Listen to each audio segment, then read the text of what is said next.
Discussion हो रही थी जी फोरकास्टिंग और बजटिंग के चैप्टर में, और कल हमने फोरकास्टिंग पे अपनी डिस्कशन को कंक्लूड किया था, जिसमें हमने क्वालिटेटिव और क्वांटिटेटिव मेथड्स पे बात हुई थी। क्वांटिटेटिव में time series and causal model को डिस्कस किया था। टाइम सीरीज में हमने नाइव मॉडल, मूविंग एवरेज और ट्रेंड प्रोजेक्शंस को कवर किया था, और कॉजल मॉडल में हमने लीनियर रिग्रेशन पे बात की थी। लीनियर रिग्रेशन के साथ कुछ इलस्ट्रेशंस हमने परफॉर्म की थी, कैसे हम लीनियर रिग्रेशन इक्वेशन डेवलप कर सकते हैं बेसिक फार्मूला की मदद से, और कैसे इस इक्वेशन को हम फोरकास्टिंग में यूज कर सकते हैं। तो जनाब, कोई सवाल कल की डिस्कशन से, किसी इलस्ट्रेशन में, किसी कैलकुलेशन में कोई क्वेरी आपके पास? अच्छा जी, अब हम फिर बजट की तरफ मूव करते हैं।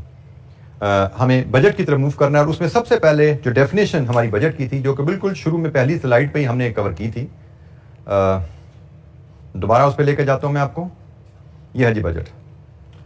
N organisational plan relating to a fixed future period expressed in numbers. Organisational plan expressed in number, इसको हम कहते हैं जी बजट। नॉर्मली बजट में जो डॉक्यूमेंट बनती हैं, budgeted statement of profit loss या इनकम कह लीजिए, इनकम एक्सपेंडिचर कह लीजिए, या कंप्रिहेंसिव इनकम कह लीजिए, budgeted statement of financial position and budgeted statement of cash flows, ये हमारी बजट की डॉक्यूमेंट्स हैं जो कि बजट में बनाई जाती हैं। अच्छा जी, बजट बनाना क्यों जरूरी है?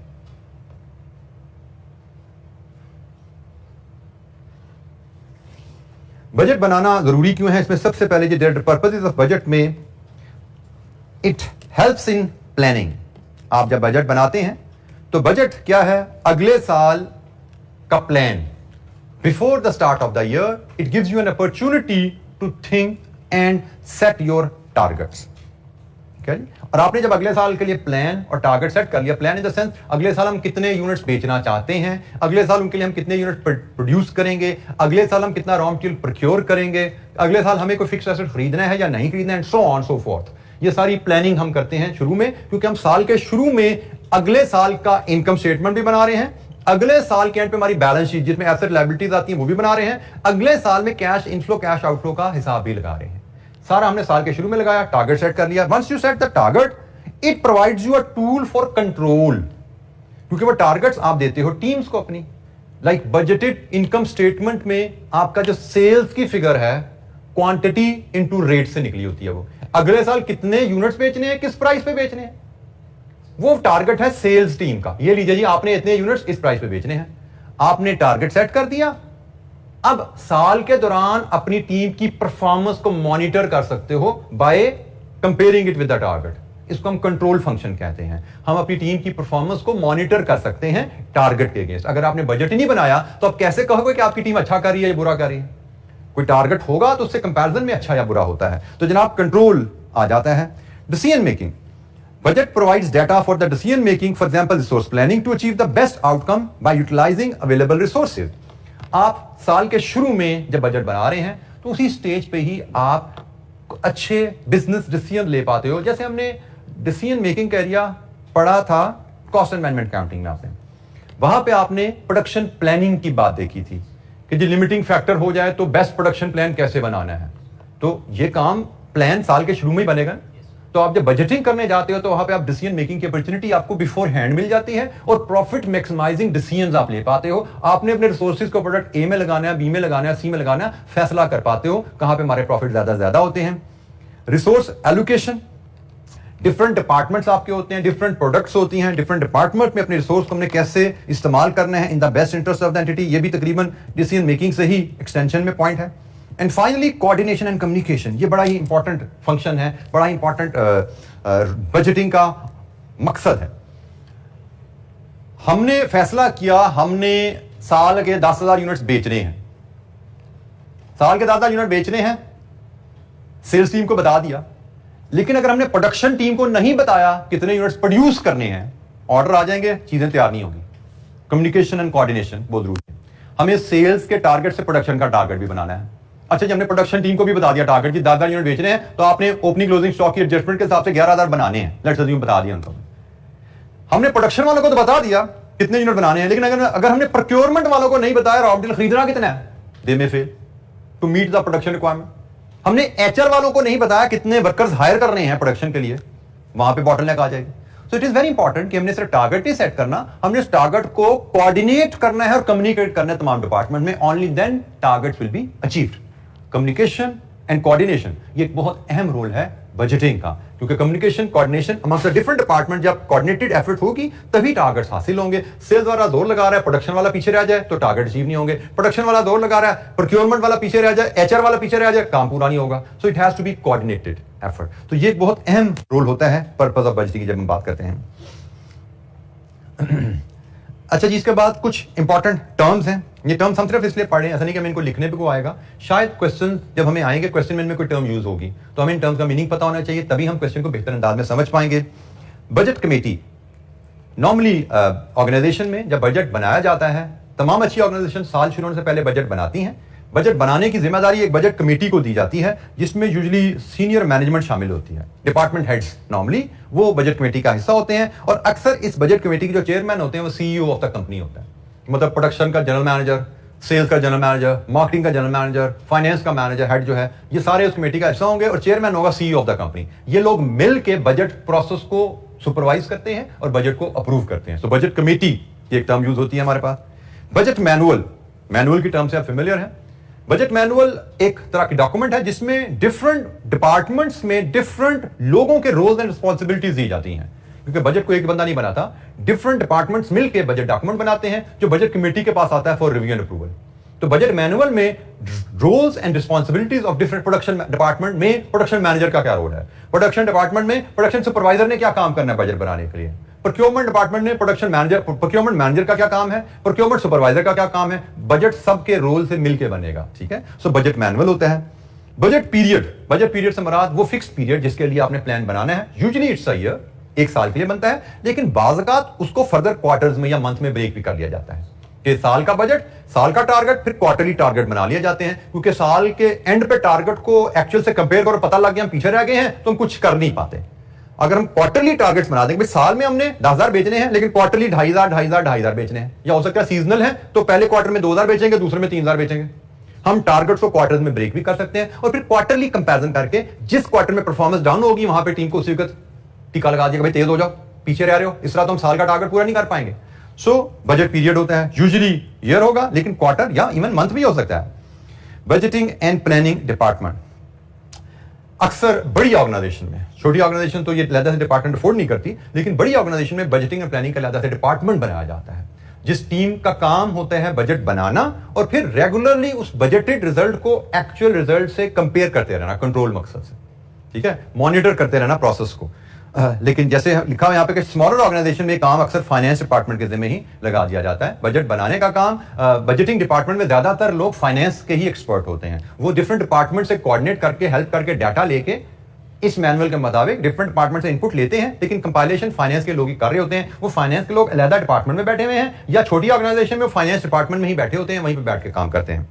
तो ये जनाब हमारी कुछ इंपॉर्टेंट टर्म्स थी बजटिंग के रेफरेंस से.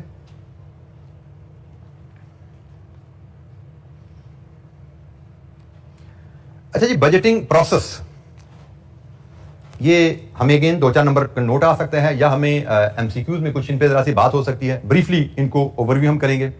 बजटिंग प्रोसेस में जी सबसे पहले आप बजटिंग पॉलिसी जो है वो कम्युनिकेट करते हैं, objective and plan to all relevant members.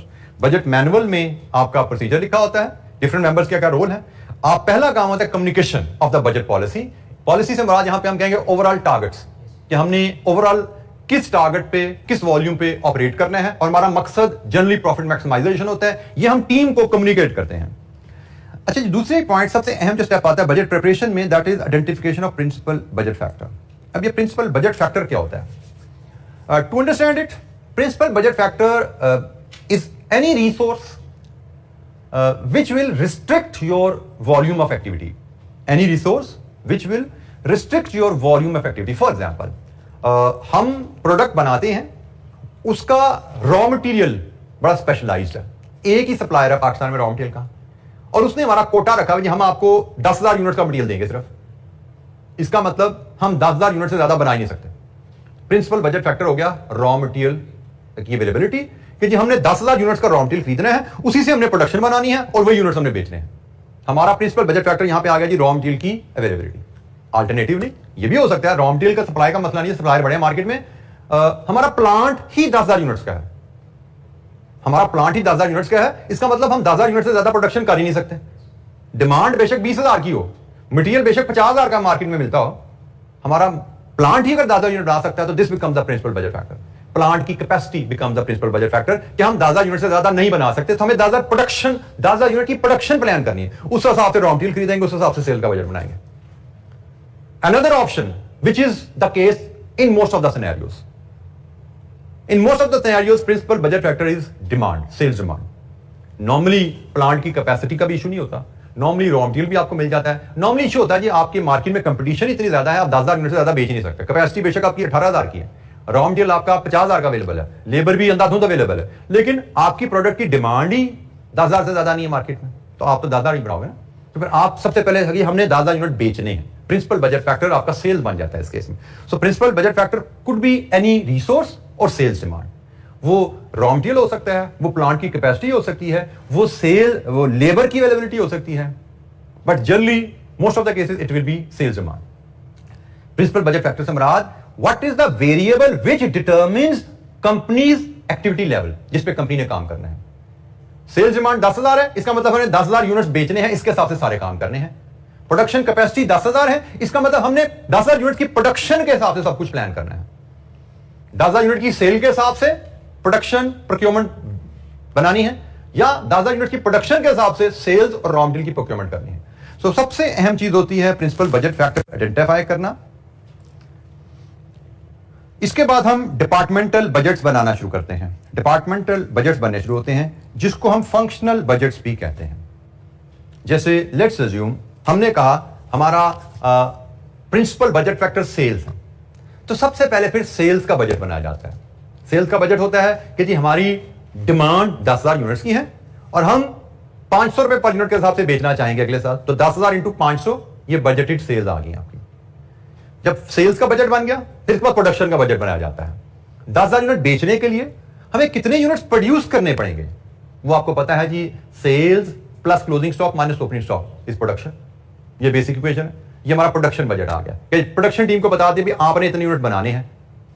Production budget के बाद फिर आ जाता है रॉ मटेरियल का बजट, कभी इतनी प्रोडक्शन करनी है तो रॉ मटेरियल की रिक्वायरमेंट कितनी पड़ेगी, वो प्रोक्योरमेंट टीम को दे दी, भाई आप इसका हिसाब लगाओ। प्रोडक्शन के बाद फिर लेबर का बजट आ जाता है, इतने यूनिट बनाने हैं, लेबर टाइम पर आवर कितना लगता है, तो हमें टोटल लेबर कितनी हायर करनी पड़ेगी, एचआर डिपार्टमेंट को भेज दिया हमने। सो फंक्शनल बजट्स बनने शुरू हो जाते हैं। जब आपने प्रिंसिपल बजट फैक्टर बना दिया, सबसे पहले प्रिंसिपल बजट फैक्टर का बजट बनता है, सेल्स जैसे हमने कहा, फिर उसके बाद उसके इर्द गिर्द ताने बाने जुड़ने शुरू हो जाते हैं। सेल्स है तो प्रोडक्शन है, प्रोडक्शन है तो रॉ मटेरियल प्रोक्योरमेंट है, रॉ मटेरियल प्रोक्योरमेंट है तो एचआर है, and so on so forth. तो जनाब हमारे ये बजट बनते जाते हैं फंक्शनल, और अल्टीमेटली इन तमाम बजट्स को मास्टर बजट में समराइज कर देते हैं। Finally functional budgets master budget document में समराइज होते हैं, और मास्टर बजट में क्या क्या आता है, income statement, balance sheet and cash budget. इन तीन डॉक्यूमेंट्स को कलेक्टिवली हम मास्टर बजट कहते हैं। तो हमारे स्कोप में जो रहेगा एग्जाम पॉइंट ऑफ व्यू से वो ये एरिया आता है। एग्जाम में हमसे फंक्शनल बजट बनाने को कहा जाता है कि जी सेल्स का बजट बनाओ, प्रोक्योरमेंट का बजट बनाओ, प्रोडक्शन का बजट बनाओ, या हमें एग्जाम में कहा जाता है मास्टर बजट बनाओ। मास्टर बजट का मतलब है income statement, balance sheet, cash flow. या हमें सबसे ज्यादा क्वेश्चन जो हमें आते हैं ना, वो हमें इनकम स्टेटमेंट, कैश बजट, आप कह लो पहले नंबर पे, और ये भी इक्वल इंपॉर्टेंस है, इन दोनों की इंपॉर्टेंस इक्वल है।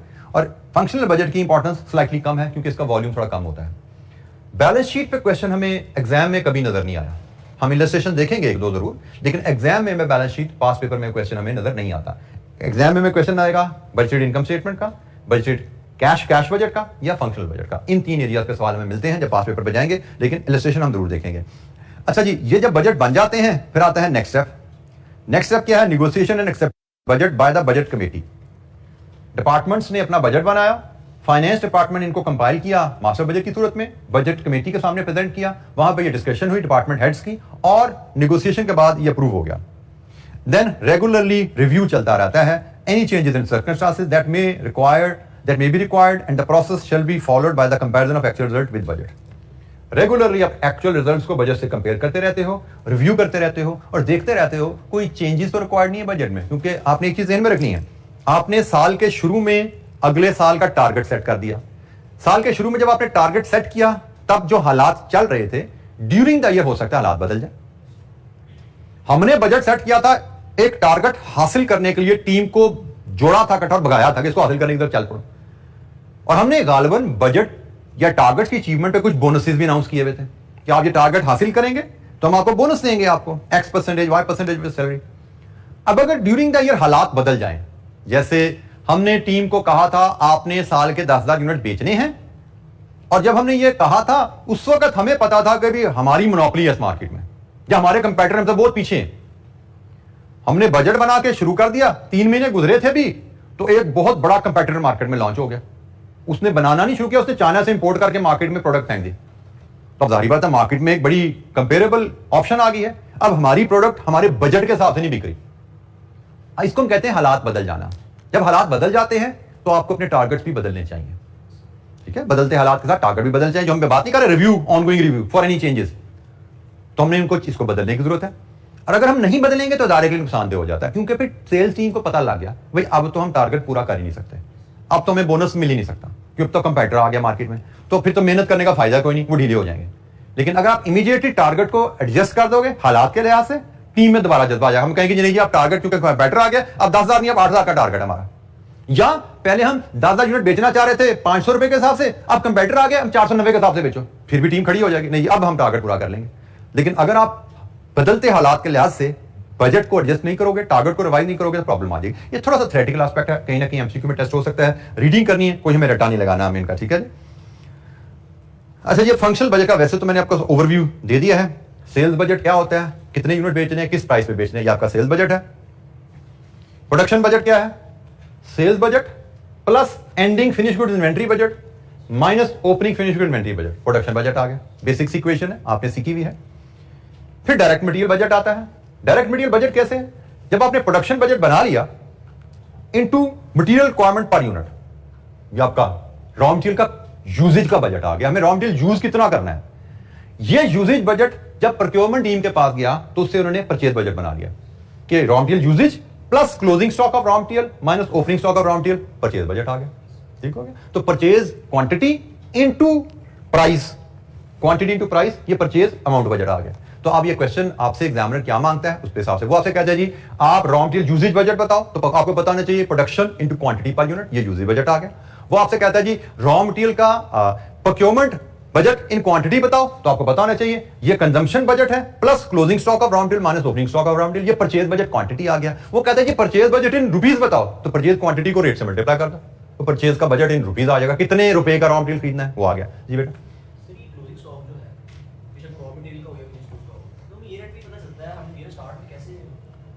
बेटा हम पढ़ के आए हैं वर्किंग कैपिटल का एरिया।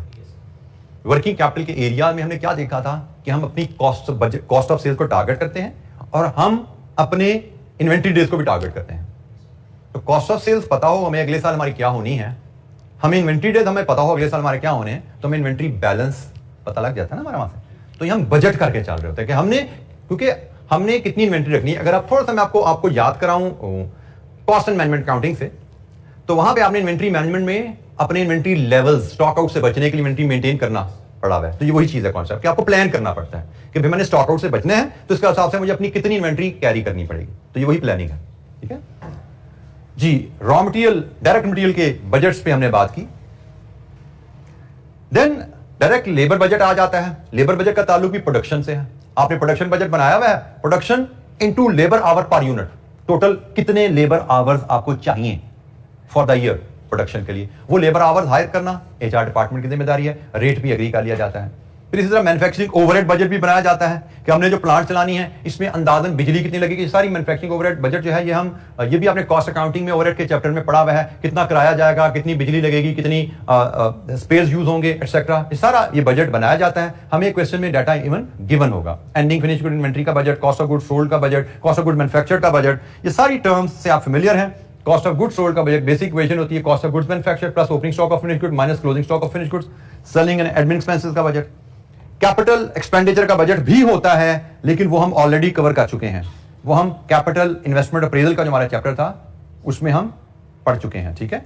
तो ये हम ऑलरेडी पढ़ चुके हैं, ये हमारे स्कोप में नहीं है। हमारे स्कोप में ऊपर जो सारी चीजें हमने डिस्कस की हैं, फंक्शनल बजट और मास्टर बजट, वो हमारे स्कोप में है। फंक्शनल बजट और बजट में आपस की बात है, देखा जाए तो ये बेसिक्स से रिलेशनशिप है जो आपने ऑलरेडी सीखे हुए, बेसिक्स से फॉर्मेट्स हैं जो आपने ऑलरेडी फाइनेंशियल अकाउंटिंग में, कॉस्ट ऑफ अकाउंटिंग में कहीं ना कहीं पढ़े हुए हैं। इसके अलावा इसमें सब कुछ सवाल के अंदर होगा। हम इसकी एक बेसिक सी इलस्ट्रेशन देखें, अगर बल्कि सॉरी पहले कैश बजट को देख लें। कैश बजट मास्टर, इसके बाद हमने कहा था मास्टर बजट आता है। मास्टर बजट में इनकम स्टेटमेंट, बैलेंस शीट और कैश बजट है। इनकम स्टेटमेंट और बैलेंस शीट के फॉर्मेट तो बिल्कुल वैसे ही हैं जैसे आपने फाइनेंशियल अकाउंटिंग में सिंपल से सीखे हुए हैं, और लेकिन फर्क सिर्फ यह है कि यहाँ पे फ्लेक्सिबिलिटी है। यहाँ पे अपने अकाउंटिंग स्टैंडर्ड्स के मुताबिक फॉर्मेट नहीं बनाना, सिंपल P&L बनाना है। आपको revenue minus cost of sale, gross profit minus operating cost, net profit खत्म हो जाती है। बैलेंस शीट में आप एसेट लायबिलिटीज इधर बनाओ, एसेट लायबिलिटीज ऊपर करो, कोई फर्क नहीं पड़ता, ठीक है। सिर्फ आपने फॉर्मेट बेसिक से फॉर्मेट है। कैश बजट का फॉर्मेट यहाँ पे थोड़ा सा फर्क रहता है जी, आपकी अकाउंटिंग के कैश फ्लो से थोड़ा फर्क होता है। अकाउंटिंग में आपने कैश फ्लोज बनानी सीखी होंगी, operating cash flows, investing cash flows, financing cash flows, activities में डिवाइड करके ना। तो यहाँ पे ऐसा नहीं, यहाँ पे इट इज सिंप्लीफाइड, सिर्फ इनफ्लो और आउटफ्लो, ठीक है जी। हमें सेल्स से इनफ्लो कितना कब कब आएगा और परचेजेस और एक्सपेंसेस का हमारा आउटफ्लो कब कब कितना जाएगा। इनफ्लो माइनस आउटफ्लो, इसमें हम इन्वेस्टिंग, ऑपरेटिंग और फाइनेंसिंग एक्टिविटीज को नहीं लेते, ठीक है। कैश बजट हमारा बहुत ही सिंपल रहता है। कैश बजट का मकसद क्या है, क्यों बनाते हैं? यूजुअली कैश बजट को हम जरूर क्वार्टरली या मंथली ब्रेक करते हैं। इनकम स्टेटमेंट यूजुअली हम एनुअल बनाएंगे, बैलेंस शीट यूजुअली हम year and, next year and पे हमारी बैलेंस शीट कैसे दिखेगी वो बनाएंगे। लेकिन कैश बजट को हम क्वार्टरली या मंथ में जरूर ब्रेक करते हैं। उसकी वजह क्या है, हम जानना चाहते हैं कि हमारी वक्त के साथ कैश की जरूरियात क्या क्या है। क्या जब हमें सप्लायर को पेमेंट करनी है, क्या हमारे पास कैश अवेलेबल होगा? क्योंकि हम करेंगे क्या, इनफ्लो, आउटफ्लो और बैलेंस क्या बच रहा है हर महीने के एंड पे। क्या वो बैलेंस पॉजिटिव है या नेगेटिव है? पॉजिटिव बैलेंस है तो बता रहे हमारे पास एक्सेस फंड है, नेगेटिव बैलेंस है तो बता रहे हमारे पास फंड की कमी। तो अगर एक्सेस फंड हैं, हमें उनकी कोई इन्वेस्टमेंट को प्लान करना चाहिए, क्योंकि बिजनेस में एक्सेस फंड आइडल बैंक में पड़े हो, दिस इज नॉट वाइज। पैसे बैंक में पड़े में फारिग पड़े में, कमा ही नहीं रहा हूं, उन पे कोई इनकम नहीं आ रही, दिस इज नॉट वाइज। हम बजट बना के देख लेते हैं कि भाई आने वाले महीनों में कब कब मेरे पास सरप्लस कैश एक्सपेक्टेड है, so that I can devise now some investment plan. और हम ये भी देख लेते हैं आने वाले महीनों में कब कब मुझे कैश की शॉर्टेज एक्सपेक्टेड है, so that I can arrange finance now. मैं आज बजट बनाऊं, मुझे पता लगे दिसंबर में मुझे 10 करोड़ का शॉर्टफॉल आने वाला है, तो भाई आज मैं कमिटमेंट ले लूं ना बैंक से या इन्वेस्टर से कि भाई दिसंबर में मुझे 10 करोड़ का लोन देना आपने, 2 महीने के लिए कमी आएगी मेरे पास, मुझे सप्लायर को पेमेंट करनी होगी, लेकिन पैसे मेरे फरवरी में आने होंगे, तो आप मुझे दिसंबर से फरवरी तक का लोन दोगे, वो मैं आज बंदोबस्त कर लूं। ऐसा ना हो कि दिसंबर में जाके मेरे सर पे बम फटे, पैसे सप्लायर की लाइन लगी हुई है, मेरे पास पैसा नहीं है।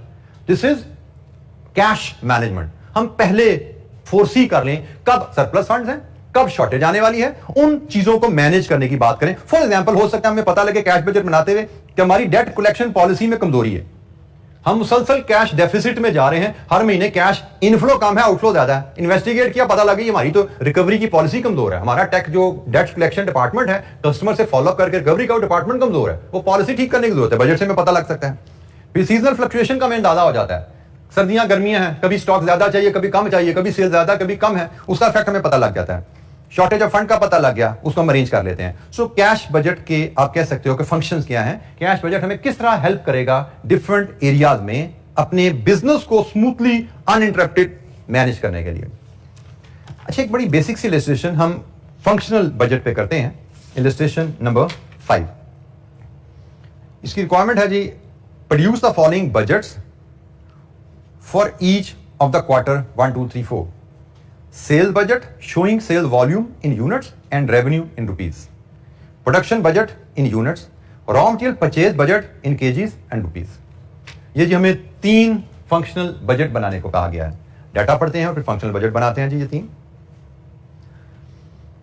Sheikh Limited produces a single product Sigma. The cost card of Sigma is as under. Direct material 3 kg 6 रुपए के हिसाब से 18 रुपए, डायरेक्ट लेबर 2 घंटे 10 रुपए के हिसाब से 20 रुपए, फिक्स्ड ओवरहेड 2 घंटे 2 रुपए के हिसाब से 4 रुपए, टोटल कॉस्ट 42। ये कॉस्ट कार्ड है पर unit. Sheikh limited prepare budgets on quarterly basis with each quarter consist of 13 weeks 5 working days per week. हर क्वार्टर में 13 हफ्ते और हर वीक में 5 working days. Selling price is 56 per unit. Sheikh limited incurs no other cost than those included in cost card above, इसके अलावा कोई और खर्चा नहीं होता जी कंपनी का। Sheikh limited has a policy to maintain an inventory of finish goods at the end of each quarter equal to 5 days demand of next quarter. ये क्लोजिंग इन्वेंट्री की पॉलिसी आ गई। हर क्वार्टर एंड पे आपकी क्लोजिंग इन्वेंट्री क्या होगी? Next quarter के 5 दिन की सेल के बराबर। Because of its perishable nature it is not possible to hold raw material inventory. Raw material inventory zero होती है आपकी। फिनिश गुड्स की इन्वेंट्री क्या है? वो नोट नंबर 4 में आ गई। रॉ मटेरियल इन्वेंट्री जीरो है, नोट नंबर 5 में आ गई। Forecast sale units for the next 5 quarters are as under. Units में हमें फोरकास्ट सेल दी गई है, क्वार्टर 1, 2, 3, 4 and 5। रिक्वायरमेंट क्या है? 4 क्वार्टर्स के लिए sales budget, production budget and raw material purchase budget. अच्छा जी, उसने कहा जी सेल्स बजट में वॉल्यूम भी लाइए और रेवेन्यू भी लाइए। अब यहां पे हमारे पास फॉर्मेट की लिबर्टी होती है जी, हम किसी भी अंदाज में प्रेजेंटेशन कर सकते हैं। तो फॉर्मेट हम ले लेते हैं यहां पे quarters, units, price and sale. बिल्कुल ठीक हो गया जी। हम 4 क्वार्टर का बजट बना रहे हैं तो मैं 4 कॉलम में 4 क्वार्टर ले आता हूं। सेल्स बजट हम बना रहे हैं 1, 2, 3, 4। प्रेजेंटेशन में फिर बोल रहा हूं हमारे पास फ्लेक्सिबिलिटी है। हम चाहें तो क्वार्टर में यहां पे ले रहा हूं, quarter 1, quarter 2, quarter 3 and quarter 4। आप चाहें तो क्वार्टर 1, 2, 3, 4 यहां पे भी ले सकते हैं, कोई फर्क नहीं पड़ता। ठीक है, मैंने जो फॉर्मेट पिक किया, मैं कहता हूं यहां पे मैं यूनिट्स लाता हूं और यूनिट्स क्योंकि बड़ी ज्यादा फिगर है मैं 1000 में ले लेता हूं। इसको मैं मल्टीप्लाई करूंगा प्राइस पर यूनिट से, ये रुपीज में आएगी और फिर मेरे पास आ जाएगा सेल्स, बल्कि इसको कहूंगा मैं बजटेड सेल्स यूनिट्स इन 1000 और फिर प्राइस से मल्टीप्लाई करेंगे तो मेरे पास आएंगी बजटेड सेल्स रुपीज इन 1000। ये जी मेरा बजट जो उसने मांगा था वो मेरा इस टेबल में अवेलेबल हो जाएगा। 4 क्वार्टर का बजट बनाना है तो जनाब डाटा के मुताबिक पहले क्वार्टर के यूनिट्स हैं 1950, दूसरे क्वार्टर के 2275, तीसरा क्वार्टर 3250, चौथा क्वार्टर 2275। प्राइस हर क्वार्टर में same 56, note number 2, selling price is 56, her quarter में सेम है। तो जनाब मल्टीप्लाई कीजिए units into price, rupees in 1000 में आ जाएगा आपका रेवेन्यू। जी कितना आया? 1092। बेटा नहीं, ऐसा तो नहीं बनेगा, ये तो रुपीज इन 1000 में डायरेक्टली आ जाएगा क्योंकि ऑलरेडी ये 1000 में है ना। 109200। ठीक हो गया। आपने सिंपली 1950 को 56 से मल्टीप्लाई करना है, डायरेक्टली ये रुपीज इन 1000 में आ रहा है क्योंकि ये ऑलरेडी इन 1000 है तो ये रुपीज इन 1000 में ही रहा। ठीक है, आगे चलिए। 1274000, 000,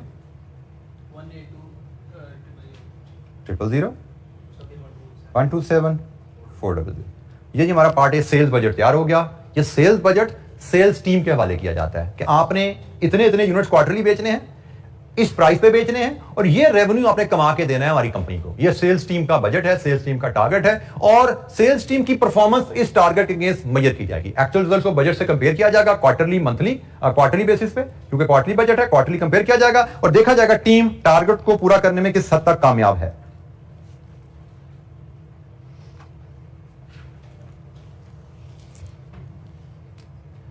अच्छा, part B, production budget. 4 quarter का प्रोडक्शन बजट है। प्रोडक्शन बजट की इक्वेशन आपको याद होनी चाहिए। अभी मैंने बोला था आपको प्रोडक्शन बजट होता है जी sales plus closing stock of finish goods minus opening stock of finish goods is equal to production. तो जनाब ये इक्वेशन हमें यहां पे बनानी है प्रोडक्शन बजट बनाने के लिए। 4 क्वार्टर का हमने प्रोडक्शन बजट बनाना है, quarter 1, quarter 2, quarter 3, quarter 4। Sales budget, इसमें ऐड करेंगे आप closing stock of finish goods, इसमें लेस करेंगे आप opening stock of finish goods, आपको मिलेगा प्रोडक्शन बजट। और ये सारी वर्किंग हम यूनिट्स इन 1000 में बना लेंगे। ठीक है, जैसे ऊपर हमने यूनिट्स इन 1000 में डील किया, यहां पे भी यूनिट्स इन 1000 में डील करेंगे। सेल्स बजट ऑलरेडी हमारे पास अवेलेबल है, क्वेश्चन में डाटा अवेलेबल था, ऊपर भी हमें फिगर नजर आ रही है, मैं वो लेके आता हूं। 4 quarter,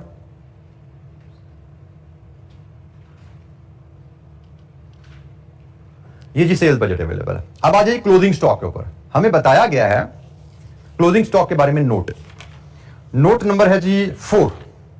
Sheikh limited has a policy to maintain an inventory of finish goods at the end of each quarter equal to 5 days demand of next quarter. हर क्वार्टर के एंड पे अगले क्वार्टर की 5 दिन की डिमांड के बराबर स्टॉक रखना है। और नोट नंबर 1 में उसने बताया हुआ 5 दिन का मतलब 1 वीक होता है, और क्वार्टर में कितने वीक होते हैं? 13। क्वार्टर में 13 वीक है। 1 वीक का मतलब 5 दिन, 5 दिन के स्टॉक का मतलब 1 वीक का स्टॉक, यही है ना? तो भाई क्लोजिंग स्टॉक की वर्किंग देखो। पहली आपका क्वार्टर 1 का क्लोजिंग स्टॉक जो आएगा वो होगा 2275/30। एग्री? कितना? 175। क्वार्टर 2 का होगा क्लोजिंग स्टॉक 3250/13, 250। क्वार्टर 4 का होगा जनाब 2275/13, अगेन 175। और क्वार्टर 4 का भी क्लोजिंग स्टॉक लेना है, वो क्वार्टर 5 की सेल से निकलेगा। क्वेश्चन में क्वार्टर 5 की सेल भी दी है, वो इसलिए दी गई थी। वो है जी 1950/13, 150। ठीक हो गया जी? ये हमारे पास हर क्वार्टर का क्लोजिंग स्टॉक आ गया। लिंक क्या है? उसने कहा जी क्लोजिंग स्टॉक का ताल्लुक अगले क्वार्टर की सेल से है। ये क्वार्टर 5 से आ गया, ये क्वार्टर 5 से आ गया। अगर एक क्वार्टर का क्लोजिंग आ जाए तो अगले क्वार्टर का ओपनिंग बन जाता है ना वो। तो बनाई ये क्लोजिंग जो है ये आगे ओपनिंग बन जाएगा।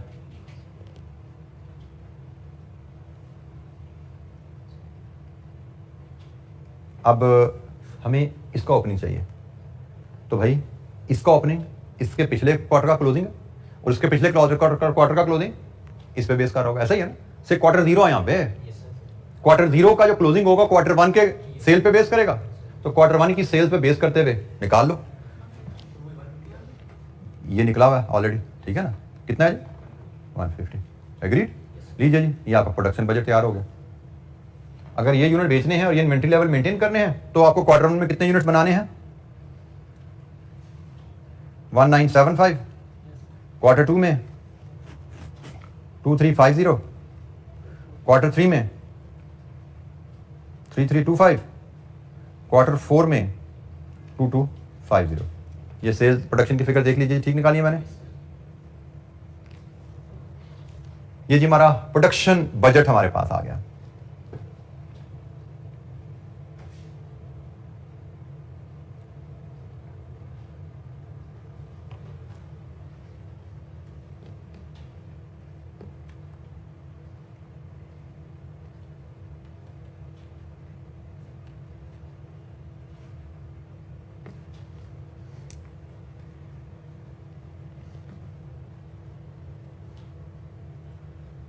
जी, एनी क्वेश्चन? Production budget.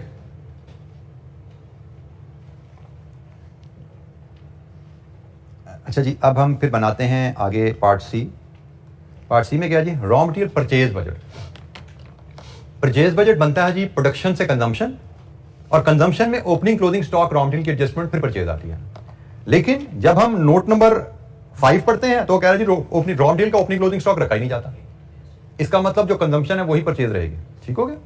तो हमारा यहां पे जो पहली चीज हमने लिखनी है, यहां पे आइडेंटिफाई करनी, as there is no stock of raw material maintained, consumption is equal to purchases. ठीक है जी? तो अकॉर्डिंगली हम अब रॉ मटेरियल कंजम्पशन डिटरमिन करने चलते हैं। तो हमें क्वार्टरली डाटा अरेंज करने हैं। क्वार्टरली उसी तरह हम 4 क्वार्टर में इसको अरेंज करेंगे।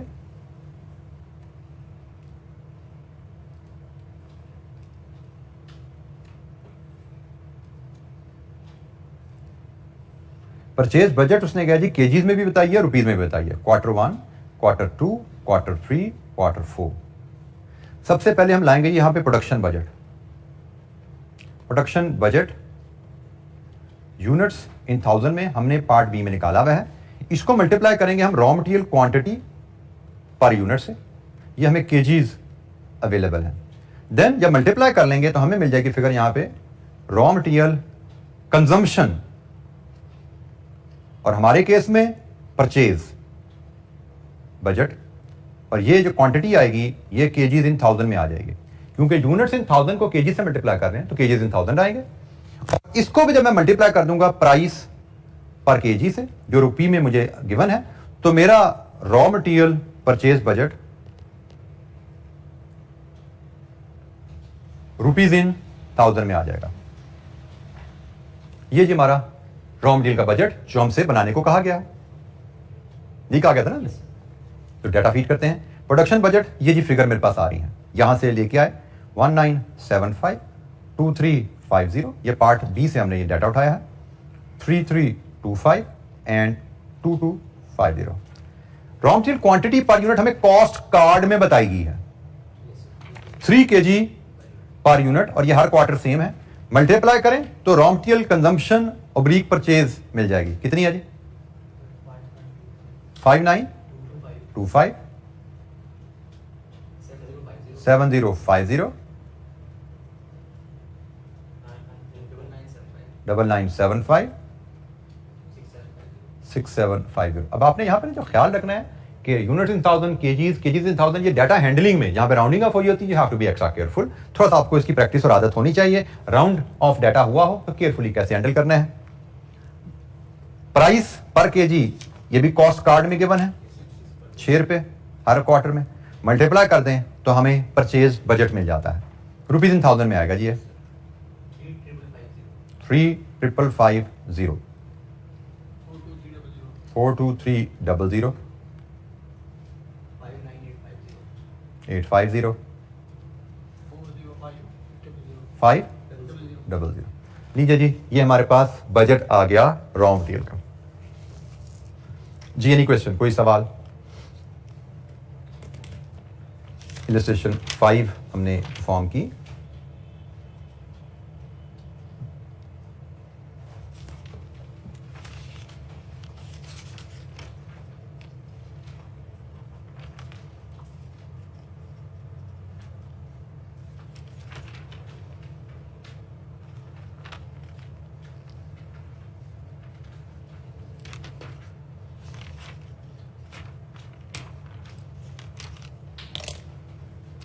जी, फंक्शनल बजट पे हमने एक बेसिक इलस्ट्रेशन देखी। आपको सिर्फ बेसिक फॉर्मेट्स और बेसिक रिलेशनशिप पता होने चाहिए। सेल्स का प्रोडक्शन से क्या ताल्लुक है, प्रोडक्शन का कंजम्पशन से क्या ताल्लुक है, कंजम्पशन का परचेज से क्या रिलेशनशिप है। ये बेसिक रिलेशनशिप जो आपने ऑलरेडी सीखे हुए हैं, अगर आपके ज़हन में है तो बजटिंग का topic if you ask me is no topic. सिर्फ सवाल को पढ़ना है, जैसे उसने ज़रबें तकसीमें करने को कहा ज़रब तकसीम देनी है, प्रोवाइडेड आपको फॉर्मेट पता हो कि भाई किसको किससे ज़रब दे तो क्या फिगर आती है। और ये फिगर ये ऑलरेडी हम सीख चुके हैं। तो बजटिंग में नॉलेज वाइज हम बहुत ज्यादा नहीं सीखेंगे चीजें। बजटिंग शायद आज हमने बात शुरू की, कल हमारी डिस्कशन इस पे कंप्लीट हो गए, पास पेपर क्वेश्चन पे हम नेक्स्ट लेक्चर से जा रहे होंगे। डिस्कशन इससे ज्यादा इसमें नहीं है। मैंने आपसे 2 इलस्ट्रेशन बुक की और शेयर करनी है, एक इलस्ट्रेशन 7 है, एक इलस्ट्रेशन 8 है। उसके बाद हम पास पेपर क्वेश्चन पर चले जाएंगे। ये दोनों इलस्ट्रेशन कल इंशाअल्लाह कर लेंगे हम। एक इलस्ट्रेशन जो इलस्ट्रेशन 6 आपके पास आ रही है, that will be your home assignment, लेकिन वो करेंगे बाद में, आज नहीं आप करेंगे, वो कल के लेक्चर के बाद आप होम असाइनमेंट में आप इलस्ट्रेशन जो 6 है फंक्शनल बजट की, वो आप करेंगे कल की क्लास के बाद। तो कल हम इलस्ट्रेशन 7 एंड 8 हमारे एजेंडे में है, जिसके बाद हम नेक्स्ट लेक्चर से पास पेपर क्वेश्चन पे मूव कर जाएंगे इंशाअल्लाह। ठीक है, तो आज के लिए इतना ही। बजटिंग पे अपनी डिस्कशन कंटिन्यू करेंगे इंशाअल्लाह कल। थैंक यू, अस्सलाम वालेकुम।